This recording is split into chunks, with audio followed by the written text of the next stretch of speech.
The movie begins in Pennsylvania in 1992, where we see a girl named Rose, and her great-grandfather gives soil in her hand. He tells her that they should respect nature to understand it, and soil has stories to tell. He then gives her a locket and says that his father had given it to him. It was a barrier between good and evil, and he saw it save his father's life. Next, we see Rose's family, which consists of her parents and siblings. They're all having supper when we see Rose's dad William behaving strangely, and then he starts having visions of the war.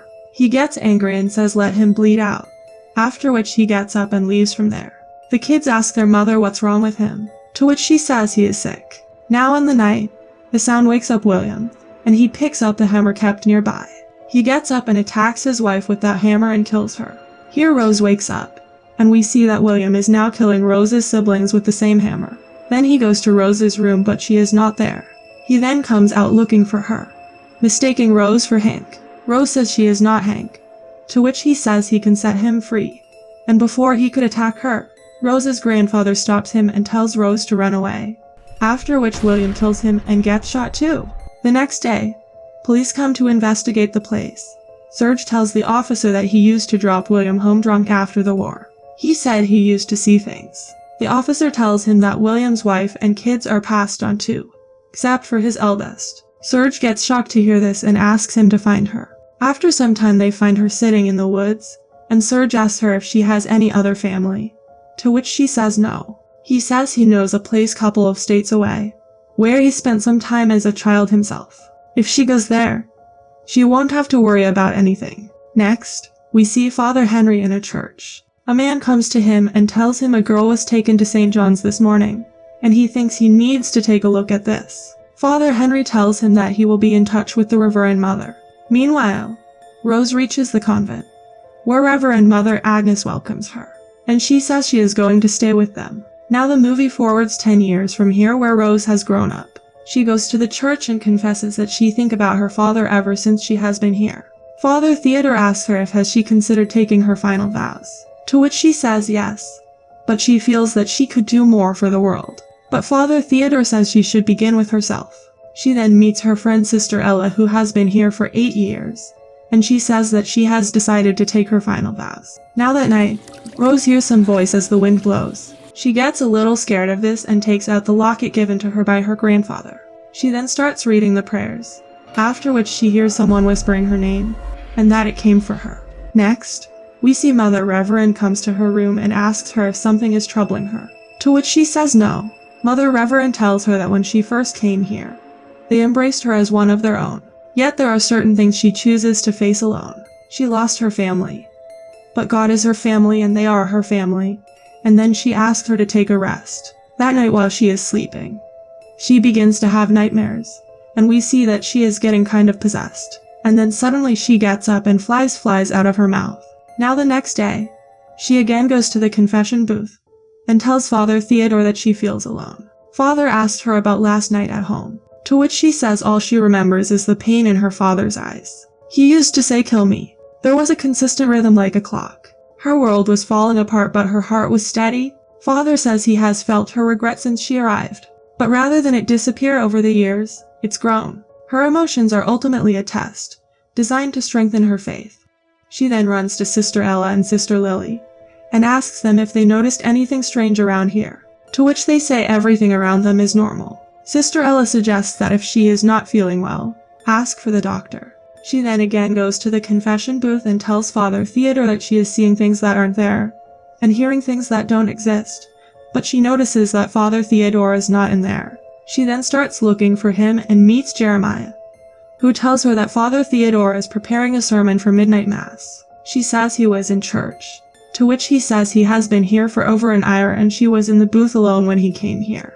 She asks him if he was listening to her confession, to which he says he tried to ignore, but promises that he won't tell anyone. He says she has to determine if that strange thing is something with this convent or something centered around her. She says it's her, and Jeremiah says maybe it's her father, reborn in her. Later, while she is in her room, she again starts hearing voices, and we see a black hand moving toward her. The clock's ticks get loud, and she sees the hand behind her, but then it goes back and she hears a voice saying, "Kill them." Now while she is sleeping, she has a dream, in which she sees that she is possessed, and Father Henry is performing an exorcism on her, and suddenly she wakes up from sleep. Now the next day during the choir rehearsal, Rose's attention is somewhere else, and suddenly she screams very loudly. Seeing this, all the other sisters get scared, and Rose runs away after apologizing to Reverend Mother. And we see that the cross hanging on the wall turns upside down. Father tells her that Reverend Mother is looking for her, to which she says she is not feeling well. Father says she needs to rest, but then she sees something on the wall behind Father, fearing which she runs away from there. Now that night Rose again sees the same dream and she begins to get possessed. Meanwhile, Jeremiah notices the upside cross on the wall. Suddenly Rose screams loudly and Jeremiah prays, after which she gets normal. Next, we see Father Theodore and Reverend Mother talking, where she asks him what did he and Rose speak of, to which he says the details of the confession are strictly confidential. Reverend Mother says she is concerned for her, to which Father says it's about her past. Mother Reverend says she would like to call on Father Henry to evaluate Rose, but Father says he is not specialized in this. He says it's childhood trauma, to which Reverend Mother says there is more to it. Now the next morning, we see Sister Ella taking her final vows. But during this everything stops and Rose gets up from her seat and comes to Sister Ella. She makes a mark of a cross on her forehead by which she becomes possessed and the scene gets cut here. That night, Rose again sees that nightmare in which she is possessed and the church is trying to cast the evil out of her. And here she falls off the bed and we see burn marks of hands on her body. Father Henry visits the convent the next morning, where Reverend Mother tells him they need help.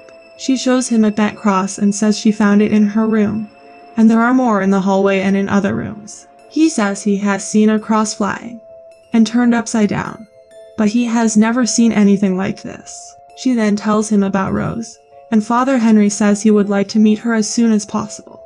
Meanwhile, we see Rose inside the confession booth, where she confesses to Father Theodore that she has not been entirely honest with him. She has visions of memories that aren't hers. She tells him about the rhythm of the clock and only then does water drop on her. She starts having visions, and Father Theodore says when she was younger, an altar boy named Christopher came to him with similar symptoms. Rose tries to open the door, but it doesn't, and the booth begins to fill with water. Father says soon Christopher become destructive, so they called in one of his colleagues named Father Henry to perform an exorcism. Rose screams for help, but Father Theodore continues saying that it was a rebirth. And suddenly Rose attacks Father Theodore and kills him by stabbing him. She then wakes up in the booth and seeing Father Theodore's dead body there, he flees. Jeremiah then comes to her and sees her with her locket and soil. He says it looks like a pagan ritual, worshipping the earth in witchcraft. She asks him not to tell anyone about this, and he says that Reverend Mother has called a specialist for her and she wants to see her. Meanwhile, Sister Ella and Lily find Father Theodore's dead body, and Sister Lily asks her what this has been done by Rose. They call Mother Reverend there, who asks them who was with him in here last, to which Ella says she thinks it was Rose. Mother Reverend asks them to leave the place and go to St. Jude's. On the other hand, Rose tells Jeremiah that she is burning, so maybe she should just go see the specialist. Jeremiah says the specialist is aware of her, and he knows her since she was brought here. She asks her why, to which he says precaution. He then asks her if she has seen any of these signs, like unseen voices, slip from reality, but most importantly, she is a virgin to spirituality. She has been here since she was a child, and she has yet to take her final vows. He says whatever shares her body is restraining her. Rose asks him to stop it, to which he says he is trying to save her soul. Just then 2 men come there with Father Henry and takes Rose away from there. Next, we see her tied to a bed and 2 sisters praying beside her bed. She asks them where is she, to which they tell her she has been here all this time for many years. She asks them about Reverend Mother, to which Jeremiah says she is dead. They then ask her to fight, but she asks about her book, in which she has drawn the outside of this room. Jeremiah shows her book in which she had actually drawn the devil. He tells her she has been here since her family was killed. Father Henry then begins the exorcism and Rose starts screaming, and then Father sprinkles holy water on her which he got blessed from the Vatican. Rose says there is a man within her, and then we see William. He apologizes that he wasn't there to watch her grow. He was in pain, and he let it defeat him. He asked her not to let it defeat her. And then the scene comes back to Rose. She attacks the sisters and throws them away, after which she kills Father Henry as well. Jeremiah then asks her if she wants her locket. She says she trusted him, to which he says he is not what she's thinking. He then burns her face with that, but she throws him out of the window. She then burns down that place and herself. Next, we see that Jeremiah is alive and boarding a train. Please like and subscribe to my channel and click the bell icon never to miss new video updates. Thanks for watching.